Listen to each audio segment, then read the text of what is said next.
한 지도력과 또 백성들의 믿음의 순종을 따라서 여호와의 언약궤를 맨 제사장들이 요단강에 발을 닿는 순간에 갑자기 위에서부터 그렇게 많이 내려오던 물이 벽을 만난 것처럼 위로 이렇게 솟구치면서 거기에 이제 길이 나게 되고, 그래서 그 마른 땅을 이스라엘 백성들이 건너가게 됐다는 사실에 대해서 말씀을 드렸죠. 그런데 오늘 이 성경 본문에는 보면 이제 하나님께서 그 일을 행하시면서 여호수아에게 명령하기를 그 강바닥에 있는 큰 돌 12개를 12지파에 한 사람씩 뽑아서 하나씩 어깨에 메고 밖으로 가져가서 거기다가 돌을 기념으로 세워두게 하고, 그리고 강바닥에도 12개의 돌을 세워서 물이 잠기면 알 수 없지만 물이 빠졌을 때는 그것을 보게 해서 이스라엘 백성들로 하여금 영원한 기념이 되게 하라는 그런 내용의 말씀을 오늘 성경이 기록하고 있죠. 여러분, 하나님이 어떤 일을 행하실 때는 이유가 있고 목적이 있지 않겠습니까? 그 이유와 목적이 도대체 무엇이기에 하나님은 이런 명령을 하셨다는 말입니까? 오늘 성경 본문을 통해서 우리가 발견하는 몇 가지 사실이 있는데, 첫 번째는 이것입니다. 여러분이 짐작하시는 그대로 여호와의 구원의 은혜를 잊지 말도록 하시기 위함입니다. 여러분, 우리는요, 인간들이 간사하기 때문에 어렵고 힘들면 하나님께 매달려서 막 나를 구원해 달라고 막 소리를 지르고 기도하고 애를 쓰지만, 막상 문제가 해결되고 나서 며칠만 지나고 나면 그것이 하나님이 주신 은혜인지 내가 한 건지 그러면서 우리는 하나님의 은혜를 다 잊어버리고 사는 거예요. 그 증거가 무엇인지 아십니까? 우리가 구원의 감격을 잃어버리고 산다는 증거입니다. 여러분, 정말 우리가 예수님의 십자가의 그 구원의 감격이 날마다 내 안에 넘치고 살아가면 삶의 본질들이, 행동들이 좀 다르겠죠? 근데 우리는 그 구원의 은혜를 다 잊어버리고 껍데기만 가지고 살아갈 때가 저에게도 있고 여러분에게도 있지 않습니까? 바로 그거예요. 그러니까 하나님께서는 이런 것들을 통해서 하나님이 구원해 주신 은혜를 좀 잊지 말라고 우리에게 말씀하시는 겁니다.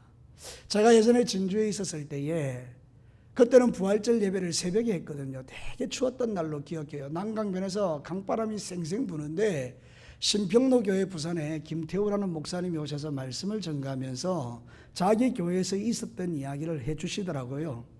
그런데 이게 무슨 이야기인가 하면, 암에 걸린 젊은 청년이 제발 좀 살려달라고 마지막으로 찾아온 게 목사님이에요. 그래서 목사님이 복음을 전하고 당신을 고쳐줄 분은 예수님밖에 없는데 나는 지금 기도만 해줄 따름이고 당신이 믿음을 가지면 분명히 이 병에서 노임을 얻는다고, 그래서 간절히 기도해 주는데 목사님이 볼 때에 젊은 청년이 벌써 이런 나이에 암으로 죽어가니까 얼마나 간절함을 더해서 기도를 해줬겠습니까? 그리고 이 젊은 청년은 살고 싶은 마음에 얼마나 믿음을 보였겠어요? 근데 실제로 병이 떠나간 거예요. 깨끗이 나은 거예요. 그래서 이 젊은 청년이 그 감격을 가지고 교회를 출입하기 시작하는데, 한 달쯤 새벽 기도도 안 빠지고 열심히 오더니 서서히 하나씩 빼먹더니 결국 안 나오더라는 게, 교회를. 그래서 목사님이 신방을 가서 왜 교회를 안 나오느냐고, 하나님이 고쳐주셨는데, 그랬더니 그 젊은 청년이 이렇게 이야기했대요. 하나님이 고쳐줬는지 내가 약을 먹어서 나았는지 어떻게 압니까? 그러고는 교회를 안 나오는데요, 놀라운 거는 6개월이 지나지 않아서 젊은 청년이 죽었대요. 그 이야기를 하면서 목사님이 정말 피를 토하듯이 우리가 정말 믿는 이 부활의 신앙, 예수의 신앙이 흔들리지 않아야 될 것에 대해서 했던 것이 선명하게 기억이 나더라고요. 여러분, 우리는 그런 존재예요. 힘들고 어려우면 주님을 붙들어요. 조금 나아지면 슬 이렇게 놓아버려요. 그리고 내 하고 싶은 대로, 내 먹고 싶은 대로, 내 살고 싶은 대로 살아요. 그래서 또 어려워지면 또 주님을 꼭 붙들어요. 이런 신앙생활이 아니라 하나님이 우리에게 원하는 것은 네가 내가 준 은혜를 잊지 않았으면 좋겠다. 그래서 12돌을 세워놓고 이스라엘 백성들이 늘 기억하게 하는 거예요. 길갈이라는 곳에서 이제 세우게 되는데 12돌을 볼 때마다 하나님께서 이 요단강을 멈추셨지, 그거를 기억하라는 거예요. 사랑하는 성도 여러분, 고린도후서 6장 1절에도 보면 우리가 하나님과 함께 일하는 자로서 너희를 권하노니 하나님의 은혜를 헛되이 받지 말라. 다시요, 하나님의 은혜를 헛되이 받지 말라. 사랑하는 성도 여러분, 하나님은 우리를 너무 사랑하세요. 그래서 우리가 그 은혜를 헛되이 받는 것을 원치 않으세요. 그래서 이렇게 기념하도록 우리에게 말씀하시는 거죠. 우리는 그 하나님의 마음을 알고 우리가 매일의 삶 속에서 경험하는 그 하나님의 놀라운 은혜들을 잊지 않기 위해서 늘 깨어 기도하고 하나님의 말씀을 읽으면서 그 말씀이 주는 도전과 은혜들을 마음에 새기고 날마다 하루에 한 번이라도 주님 감사합니다. 나 같은 죄인을 구원해 주셔서 감사합니다. 참 은혜를 갚을 길이 없는데 내가 오늘도 어떻게 하면 좋겠어요. 이렇게 주님 앞에 기도하면서 하는 거예요. 여러분 그렇게 되시기를 축복합니다. 세상이 워낙 바쁘게 돌아가다 보니 하나님 놓치고 살아가는 사람이 얼마나 많습니까? 그래도 참 감사한 것은 이 수요일이라고 여러분들이 시간 정하여 주 앞에 나와서 하나님의 말씀을 듣고 기도하고 찬송하고 예배하니 여러분이 복되다 그런 뜻입니다. 여러분 평생에 하나님 앞에 기도와 말씀과 예배를 놓치지 않게 되기를 축복합니다. 은혜를 꼭 이렇게 붙들고 사시기를 바랍니다. 여러분의 마음에 교만이 치받아올 때마다, 내가 잘난 의가 올라올 때마다, 내가 똑똑하다고 스스로 자부심이 느껴질 때마다, 내 마음이 다른 사람과 비교해서 나는 너보다 낫다라는 마음이 올라올 때마다 주의 은혜를 꼭 붙들고 주님 나는 아무것도 아니에요. 하나님이 하셨어요. 이렇게 우리가 고백할 수 있다면 그게 하나님의 은혜를 잊어버리지 않는 자의 삶의 태도죠. 사랑하는 성도 여러분, 우리는 이제 이것이 나의 신앙일 뿐만 아니라 우리의 다음 세대인 자녀들에게도 이 신앙을 물려줘야 될 줄로 믿습니다. 신명기 6장 1절과 2절에 이는 곧 너희 하나님 여호와께서 너희에게 가르치라고 명령하신 명령과 규례와 법도라. 너희가 건너가서 차지할 땅에서 행할 것이니 곧 너와 네 아들과 네 손자들이 평생에 네 하나님 여호와를 경외하며 내가 너희에게 명한 그 모든 규례와 명령을 지키게 하기 위한 것이다. 하나님은요, 나도 은혜 받기를 원하지만 내 아들도 은혜 받기를 원하세요. 내 아들도 은혜 받기를 원하지만 내 손자도 은혜를 받기를 원하세요. 그래서 그 길갈에다가 12돌을 세워놓고 자녀들이 물어보는 게 저 돌이 도대체 뭐예요? 그러면 그 설명해 주는 거예요. 우리가 옛날에 애굽에 종살이 하다가 기적같이 광야로 나오게 됐는데 하나님이 도와주셔서 이 땅에 살고 있는 것은 하나님의 은혜다. 어떻게 우리가 이 땅에서 살게 됐느냐? 하나님이 요단을 건너갈 때에 제사장들이 어깨에 맨 그 언약궤를 메고 물을 딱 딛는 순간에 하나님이 기적같이 벽이 되게 하시고 이런 막 이야기를 막 생생하게 막 전해주니까 자식들이 막 하나님에 대한 열망이 막 일어나죠. 여러분, 여러분의 자식들과 손자들을 그렇게 가르치라 그 말입니다. 내가 만난 하나님을 막 생생하게 전해주라 그 말입니다. 여러분도 믿지 않는 하나님을 아이들이 믿겠습니까? 여러분이 믿지도 않는 그 손자가 하나님을 믿겠습니까? 여러분이 경험해보지 못한 그 하나님을 어떻게 설명할 수 있겠습니까? 그러니까 여러분, 진짜 중요한 것은 여러분의 삶에 하나님이 날마다 경험되어져야 돼요. 하나님 살아계시니까. 오늘도 내가 우리 아버지를 만났고 우리 어머니를 만났고 내가 오늘도 선생님을 만났고 내가 친구를 만난 것처럼 살아있기 때문에 만나는 거 아니에요. 하나님이 살아계시니 우리 만나는 거 아니에요. 사랑하는 성도 여러분, 그 오늘 하나님 만난 하나님, 내가 만난 그 하나님을 자녀들에게 전가할 때 그 자녀들이 내가 만난 그 하나님을 사모하고 경험하고 그래서 그 자녀들도 믿음의 삶을 살아가도록 하기 위해서 12돌을 세워놓고 우리 하나님이 이렇게 하셨다라고 말하는 거예요. 여러분, 여러분의 세계 속에 살아계신 하나님에 대한 체험들이 넘쳐나기를 축복합니다. 여러분이 그리고 하나님의 은혜를 잊지 않게 되기를 축복합니다. 하나님의 은혜를 마음에 담는 비결이 뭐예요? 기도하고 말씀 읽고 기도하고 하나님의 말씀을 사모하고 예배하고 말씀 듣고 그러면서 우리의 영이 풍성해질 때 그 말씀을 통해서 여러분의 영혼이 자유함을 얻고 그 하나님 만난 것을 자신 있게 사람들에게 말하게 된다는 거죠. 사랑하는 성도 여러분, 매일의 삶 속에서 하나님이 주신 은혜를 잊지 않으면 세 가지 유익이 있습니다. 첫 번째는 뭔가 하면 죄의 유혹을 이깁니다. 여러분, 하나님을 경험했으니 그 돌을 볼 때마다 죄를 이기는 거예요. 마귀가 죄를 유혹할 때마다 아니야, 나는 하나님의 백성이야, 나는 죄 지을 수 없어, 죄의 유혹을 이기게 되죠. 두 번째는 뭡니까? 나는 하나님의 백성이라는 자부심이 생기는 거예요. 세상에 시시한 것들에 눈 주지 않는 거예요. 이거 한번 마셔볼래? 아이고, 내가 하나님의 백성인데 그따위 끝인데 마음 흔들리잖아. 이렇게 영적 자부심이 일어나는 거예요. 하나님의 자녀. 여러분 어떻습니까? 여러분이 만약에 여러분의 아버지가 대단한 존재예요. 국회의원이고 아니면 여러분의 부모님이 마치 청와대의 주인이에요. 자부심이 있겠죠. 그러나 하나님은 어떤 분입니까? 이 세상의 대통령 다 모아도 하나님 한 분하고는 아무것도 아니잖아요. 믿으시면 아멘. 여러분의 아버지가 그렇다 그 말이죠. 우리는 하늘의 자녀들이잖아요. 그 어떤 사람 그런 이야기에서 예전에 제가 이야기했나요? 진짜 저보다 키 작은 목사님이 있는데요. 그 목사님이 나보다 키 크다 하더라고요. 그래서 내가 웃기지 마라 그러는데 왜 그런가 하면 우리 하늘의 자손이니까 하늘로부터 재야 된다는 거예요. 그래서 위에서부터 재니까 내가 작은 거죠. 놀라운 이 영적 안목 아니에요, 여러분? 이 영적 자부심 충만한 거예요. 그분 155 정도밖에 안 돼요, 남자인데. 그 대단한 파워가 있는 목사님이에요. 옥종에 옛날에 목회하셨던 김성일 목사님인데 아주 대단한 자신감이 있어요. 하나님의 자녀의 자부심이 대단해요. 여러분, 우리는 그런 존재임을 잊지 마시기를 바랍니다. 그래서 여러분 안에 정말 이 12돌을 딱 두고 하나님의 은혜를 잊지 않는데 이 12돌이 뭐겠어요? 십자가 아니겠어요, 여러분? 여러분, 요단의 강물을 멈추게 했던 그 놀라운 하나님의 은혜를 기념하는 것, 나의 구원을 기념하는 게 십자가가 아니겠어요? 내 안에 십자가가 있으면 우리는 하나님의 은혜를 잊지 않고 살아갈 수가 있습니다. 교만이 치어 올라올 때마다 십자가, 여러 가지 어렵고 힘든 일이 생겨올 때마다 십자가, 억울한 일을 당할 때마다 십자가 붙들면 승리하는 거잖아요. 사랑하는 성도 여러분, 이스라엘 백성들은 12돌을 보고 은혜 받았지만 우리는 십자가를 보고 은혜 받게 되기를 축복합니다. 예수 그리스도의 십자가가 저와 여러분의 자랑입니다. 그래서 사도 바울은 내가 세상에서 자랑할 것은 그리스도의 십자가밖에 없다 이렇게 말했어요. 여러분의 자랑은 무엇입니까? 우리의 자랑은 오직 예수 십자가, 그것이 되어질 때 우리의 삶이 흔들리지 않게 되는 거죠. 하나님이 지금 그거 이야기하는 거예요. 12돌을 왜 세웠어요? 그거 기념하라고, 영원히 기념하라고, 너희들의 구원을, 은혜를 잊지 말라고. 내 가슴에 십자가를 두신 이유가 뭐예요? 영원히 구원받은 백성임을 잊지 말라고.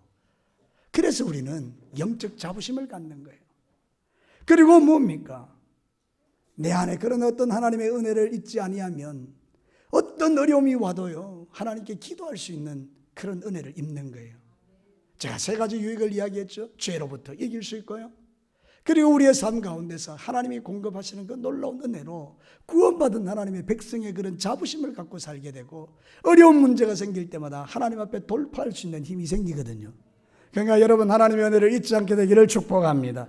두 번째는요, 이스라엘 백성들의 공동체성을 잊지 않도록 하기 위해서요. 이스라엘 백성들은 하나다라는 거예요. 공동체성. 여러분, 이스라엘은 신비한 민족입니다. 하나님께서 특별히 이스라엘 백성들을 뽑으셨죠. 왜 그랬을까요? 우리에게 본을 삼기 위해서다. 게 분명하죠. 우리는 이스라엘 백성들을 보면서 어떻게 구원이 이루어지는지, 하나님이 어떻게 그의 백성들을 사랑하는지 우리 그거 배우잖아요. 어떻게 그 광야에서 신앙생활했는지를 이스라엘 백성들을 통해서 배운다고요. 어리석은 사람들은 우리가 믿는 이 기독교를 외래 종교라고 이렇게 이야기하지만 여러분, 그렇지 않습니다. 온 세상 만물은 하나님이 창조하셨고, 하나님 안에서는 세상 모든 사람들이 민족과 인종을 초월해서 다 하나님의 자녀가 아니겠어요, 그죠? 그래서 하나님은 모든 민족에게 본이 되는 민족 하나를 세워놓고 이게 바로 나의 뜻이야라고 가르쳐주는 하나의 그림자였는데, 여러분, 성경도 그렇게 말해요. 표면적 유대인이 있고 이면적 유대인이 있다라고 바울이 보낸 로마 편지에 말해요. 표면적 유대인은 이스라엘 백성들이에요.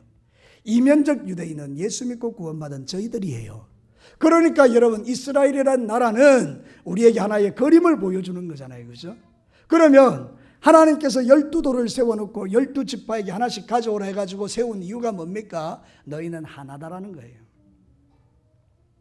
예수 안에서 하나, 하나님 안에서 하나, 우리는 하나인 줄로 믿습니다. 사랑하는 성도 여러분, 그래서 우리는 믿음도 공유하고 경험도 공유하고 기적도 공유하고 사랑도 공유하는 거예요. 여러분, 교회는 말이죠, 이런 공동체가 되어야 돼요. 기적을 같이 경험해야 돼요. 원하건대 교회에서 무슨 일이 있으면 여러분 전부가 다 참여하셔야 돼요. 왜? 그 일이 일어날 기적에 대하여 우리가 같이 참여했던 기쁨을 함께 누릴 수 있기 때문이에요. 특별 새벽 기도를 하면 다 특별 새벽 기도하고, 왜 하면 안 하시죠? 특별 새벽 기도하면 다 특별 새벽 기도하시고, 총동원 전도주의를 하면 다 같이 총동원 전도주의를 하고, 그래서 놀라운 기적이 일어날 때 그걸 함께 공유하는 게 그게 교회란 말이죠. 그거 한번 생각해 봅시다. 이스라엘 백성들이 200만 명인데 하나가 애굽으로 바쁜 일이 있어서 가버렸어요. 그런데 거기 기적이 일어났네요. 200만 명은 다 경험했는데 누구는 경험 못했죠? 그 친구는 경험 못한 거잖아요. 여러분, 그러니까 얼마나 아까워요, 그죠? 그러니까 우리가 신앙생활 할 때는 교회 공동체는 하나님이 주시는 은혜를 함께 경험하는 공동체예요. 그때 우리가 성령도 같이 받는 거고 은혜도 같이 받는 거고, 그때 우리가 같은 마음으로 주님을 위해서 나갈 수 있는 거거든요. 영이 같아야 된다 그 말입니다. 내 안에 있는 성령이나 여러분 안에 있는 성령이나 같은 성령 아닙니까? 우리가 만약 영이 다르다 그러면 여러분은 가짜든지 제가 가짜든지 그럴 거 아니에요. 그럴 수는 없어요. 누구든지 예수 그리스도를 주로 믿는 자들은 다 성령을 가진 자이기 때문에 같은 성령이면 같은 은혜를 받는 거죠. 여러분, 신앙생활 할 때에 교회 중심의 신앙이 뭡니까? 하나님이 교회를 통해서 일하실 때에 나를 통해서 그 일을 하게 하시면 함께 참여해서 은혜 받는 거예요. 그 기적을 같이 보는 거예요. 그때 우리는요, 하나님 앞에 같은 이야기를 할 수 있어요. 6.25를 경험했던 우리 세대에서는 6.25 이야기를 같이 할 수 있어요. 아이고, 그때 인민군이 진교까지 내려와가지고 우리가 신나게 밤새도록 이야기할 수 있는 거는 같이 이야기해요. 나하고 같이 이야기하면 나는 뭐합니까? 난 할 이야기가 없는 거예요. 입 다물고 있어야 되죠. 근데 나는요, 6월 10일 날 60 항쟁을 할 때 제가 그 부산역에서 데모했거든요. 그러니까 그런 경험들을 같이 가진 사람들은 공유할 수 있는 거예요. 여러분들은 안 하셨군요. 우리가 신앙의 삶을 살 때 이런 세상적인 것도 공유를 하면 같은 마음을 갖게 되는 것처럼, 여러분 진짜 신앙생활 할 때 우리가 같은 마음을 갖는다는 게 무슨 뜻인가 하면 똑같은 생각을 가진다는 말이 아니고 하나님이 공급하시는 구원의 은혜를 같이 누리고 함께 기도하고 함께 응답받고 하나님의 역사를 같이 경험하는데 12월 6일 날 하나님이 이 전을 가득 채우셔서 하나님이 영광 받으실 때에 이 전도에 여러분이 기도하고 힘쓰고 같이 애쓰고 사람 데려와서 앉혀놓은 사람들은 이 기적을 함께 기뻐할 수 있다 그 말입니다. 제가 왜 이야기를 하는가 하면 하나님께서 저와 여러분들에게 이런 은혜를 주시기를 원하신다는 거예요. 그래서 12도를 세웠다 그 말입니다. 12지파 불러가지고. 여러분 한번 생각해 봐요. 그거 번거롭잖아요. 힘센 애 하나 불러가지고 덩치 좋은 애 하나 불러가, 야 12개 중에 날러.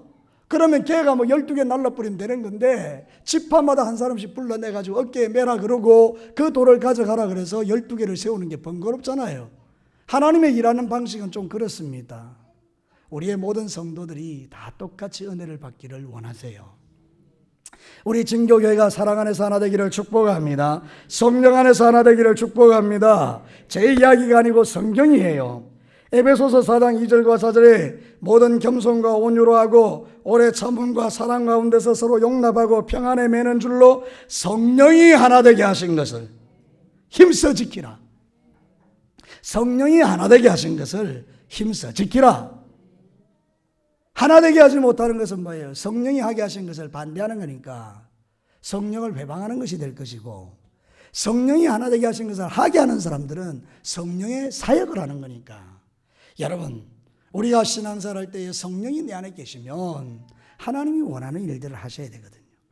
그러니까 앞으로 여러분 교회에서 신앙생활 할 때에 여러분이 정말 하나님을 사랑하고 교회를 사랑한다면 하나님의 교회를 위하여 똑같은 마음으로 함께 그 일에 헌신하고 함께 기도하고 함께 전도하고 함께 하나님의 나라를 이루어 갑시다.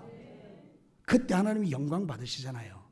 기적이 일어난다고요. 기적이. 역사가 일어난다고요. 그 중심에 있는 사람이 복을 받는다고요. 틀림없습니다. 여러분들이 그런 믿음의 중심을 배우라 그 말입니다. 마지막 세 번째는 무엇입니까? 영적 전쟁에서 담대함을 잃지 않도록 하기 위해서입니다. 여러분 오늘 이 성경 본문을 보면요, 참 기가 막힌 이야기 나오죠. 요단강을 딱 건넜는데 4만 명이 무장을 합니다.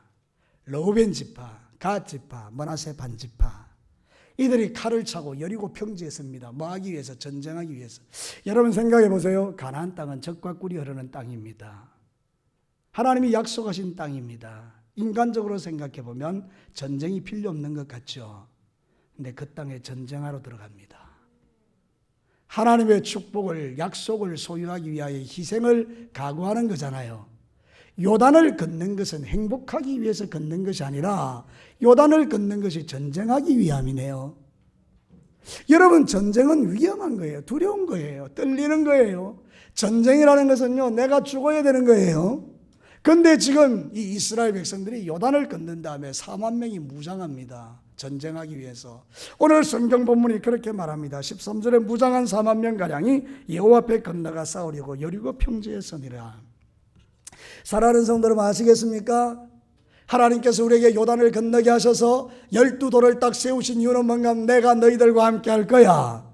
여러분, 거기 들어가면 전쟁을 해서 그 땅을 차지해야 되는데 너희들의 실력과 너희들의 능력으로는 이길 수 없지만 내가 너희들과 함께하면 이 전쟁은 승리하게 될 거야. 그래서 이스라엘 백성들은 두려울 때마다 그 평지에 세워놓던 12돌을 바라보면서 요단을 가로막아 주신 하나님의 능력을 믿음으로 바라보고 전쟁터에 나가서 승리하는 것 아닙니까?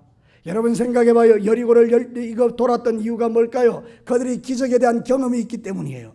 하나님을 경험했기 때문이에요. 하나님이 나와 함께 하시고 우리와 함께 하시고 하나님은 그것도 하게 하셨는데 이 여리고 정도야 하나님이 무너뜨릴 수 있다는 믿음이 온 이스라엘 백성들에게 딱 섰다, 그 말이거든요. 그러니까 여러분, 신앙생활 할 때 하나님을 경험하면 두려움이 없어지는 거예요. 여러분 안에 두려움이 없게 되기를 축복합니다.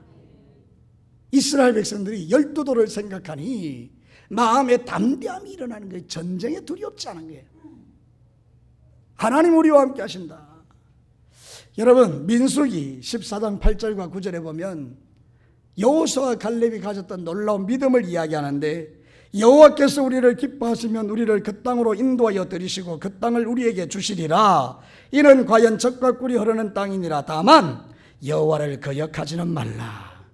또 그 백성을 두려워하지 말라.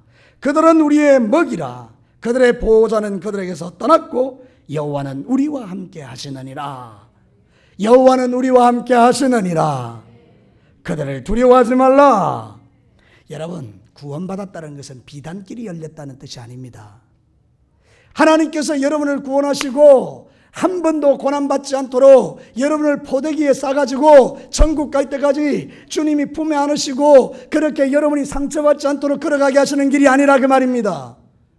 우리에게 십자가의 구원의 복음을 주신 이유는 우리에게 영적인 무장을 하게 하셔서 내가 죽는 날까지 영적 전쟁을 하게 하시고 원수마귀를 깨뜨리고 부수게 하시고 믿음을 지키게 하시고 하나님의 영광을 드러내게 하기 위하여 영적 전쟁을 하도록 부르신 거예요. 그래서 우리가 영적 전쟁에 승리할 때마다 믿음이 자라는 겁니다. 생각해 봅시다. 불가능한 일이 생겼어요. 어려운 일이 생겼어요. 하나님께 눈물로 기도했어요. 하나님 도와주세요. 기적이 일어나게 해주세요. 얼마나 절절하게 눈물로 기도했는데 하나님이 덜컥 응답하셨어요. 믿음이 확 생긴 겁니다. 이 사람은 기도의 믿음이 생기는 거예요. 전도하라 그랬는데 전도하러 갔더니 말도 안 듣고 물을 떠가지고 막 시다리 얹어버리고 그렇게 극악하게 나에게 반대하던 사람인데 내가 포기하지 않냐고 주님께 끝까지 기도해가지고 그 사람이 마음이 녹아져서 교회 와가지고 예수 믿었다고 해봐요. 이 사람은 전도에 있어서 일당백이 되는 용사가 되는 거잖아요. 돈이 없어서 통장의 잔고가 제로고 마이너스가 돼서 날마다 하나님 앞에 가슴치며 울며 기도하고 했는데 하나님이 이런 통로 저런 통로로 물질을 공급하시는 걸 체험한 사람들은 통장의 잔고가 될수록 기대가 된다 그 말입니다. 이해가 되십니까? 믿음이 그렇게 생긴 거예요. 하나님은 왜 우리의 통장의 잔고를 마르게 하십니까? 왜 하나님은 전도할 때 쉽게 주지 않습니까? 왜 하나님은 우리가 기도할 때 응답을 바로 해주지 않습니까? 우리가 싸워야 할 때 싸움이 있다는 거예요. 싸우면, 담대하면, 그 전쟁을 치르면 치를 때마다 믿음이 강해지는 겁니다. 여러분의 믿음이 강해지기를 축복합니다. 지금 어떤 형편과 처지에 있든지 간에 그거 두려워하지 마시고, 이거 전쟁이구나, 하나님의 축복이 있겠구나, 믿음을 가지시면 하나님 앞에 달라붙으라 그 말입니다. 하나님, 나 승리할 거예요. 하나님, 나 뒤로 물러가지 않을 거예요. 하나님, 내 믿음을 도와주세요. 딱 그리고 버티고 서봐요. 여러분, 골리앗을 잡아뜨리는 역사가 일어납니다. 지금 여러분의 문제가 골리앗같이 커 보여도 우리는 이렇게 고백해야 합니다. 사무엘상 17장 45절에 다윗이 블레셋 사람에게 이르되 너는 칼과 단창으로 나에게 나오거니와 나는 만군의 여호와의 이름으로 네가 곧 모욕하는 이스라엘 군대의 하나님의 이름으로 네게 나아간다. 하나님이 오늘 밤에 너를 새들의 시체가 되게 할 거야. 그러면서 막 달려가가지고 막 물맷돌을 던져버리니까 하나님이 얼마나 기뻐하셨던지 그냥 막 정통으로 박살내가지고 그 거대한 골리앗이 쾅 하고 자빠지는 기적을 이스라엘 백성들이 눈으로 목도하게 한 거죠. 사랑하는 성도 여러분, 오늘도 저와 여러분이 이 땅에서 해야 될 일이 이것입니다. 진교 땅에 주인 노릇하는 악한 원수 마귀를 향하여 너는 이제 더 이상 주인이 아니야. 이 땅의 주인은 하나님이야. 그 깃발을 들고 달려가는 하나님의 백성들이 주의 영광을 입으며 주의 능력을 입으며 주님의 복 안에 거하게 되는 거죠. 여러분, 우리 진교교회가 이 일을 지금 하는 겁니다. 그러니 여러분, 하나님의 거룩한 나라를 향하여 믿음을 가지고 함께 달려가면서 이 영적 전쟁을 두려워하지 말고 담대하게 나갑시다. 이스라엘 백성들에게 12돌을 세워놓은 이유는 내가 너희들과 함께해. 너희들의 뒤에는 내가 있어. 여리고 아무것도 아니야. 가나안 7족 아무것도 아니야. 내가 너와 함께해. 이 이야기를 지금 들려주는 거거든요. 그러니까 여러분, 신앙생활 할 때의 영적 전쟁 쉽지는 않지만 예수님이 십자가로 승리하신 줄로 믿으시기 바랍니다. 그래서 우리는 세상에서 여러 가지 일들을 당하지만 담대할 수 있습니다. 오늘도 이 말씀이 여러분의 가슴 속에 들려지거든 여러분의 두려움을 잠깐 내려놓고 하나님께 기도하면서 하나님, 이 문제가 나의 믿음을 키우시는 하나의 방편이라고 나는 믿습니다. 이 전쟁에서 뒤로 물러가지 않겠습니다. 해결될 때까지, 주님이 역사하실 때까지 내가 하나님께 기도할게요. 그리고 여러분이 믿음으로 나가보십시오. 기도가 응답되어지면 여러분의 믿음이 커지는 겁니다. 축복도 커지는 것입니다. 기쁨도 커지는 것입니다. 신앙생활은 그렇게 하는 것입니다. 비단길에 포대기에 사서 그렇게 아무 고생 없이 걸어가는 길이 아닙니다. 우리가 걸어가는 길은 십자가의 길이요, 영적 전쟁의 길이요, 때로는 피 흘리는 길이요, 눈물 나는 길이요, 찔리는 길이요, 가슴 아픈 길이에요. 그래도 우리가 하나님 믿는 믿음으로 이 길을 걸어가다 보면 어느 순간에 내 믿음이 자라있고 축복도 자라있고 어떤 태풍 앞에서도 끄떡하지 않는 능력 있는 믿음의 전사가 되어 하나님께 영광 돌리는 역사가 일어나는 거죠. 오늘 저는 참 기뻐요. 왜냐하면 수요 예배에 우리 곽현주 집사님이 기도하는 거 참 너무 좋아요. 다들 우리 기도 잘 하시지만 처음 하는 거거든요. 공적 기도를 얼마나 떨리면서 잘하는지. 여러분, 믿음이 자란 거예요. 교회에 오셔서 믿음이 자란 거예요. 하나님의 은혜죠. 여러분의 모든 삶에 우리 이런 과정을 경험하며 여기까지 온 거예요. 앞으로 여러분들에게 더 좋은 일이 있게 될 줄로 믿습니다. 각자의 심령 속에 그 은혜 붙들고 믿음의 삶을 잘 살아서 여러분에게 하나님께서 역사하시는 영원히 기념이 되는 이런 일들이 일어나도록 12돌이 세워진 것처럼 십자가 붙들고 주님 앞에 하나님의 구원의 은혜를 잊지 말고 우리가 이 기적을 공유하는 믿음의 공동체로 하나 되고 그리고 우리가 주님 오시는 그날까지 이 영적 전쟁을 담대하게 싸우면서 믿음의 승리를 만들어가는 우리 진교교의 성도들이 되시기를 주님의 이름으로 축복합니다. 같이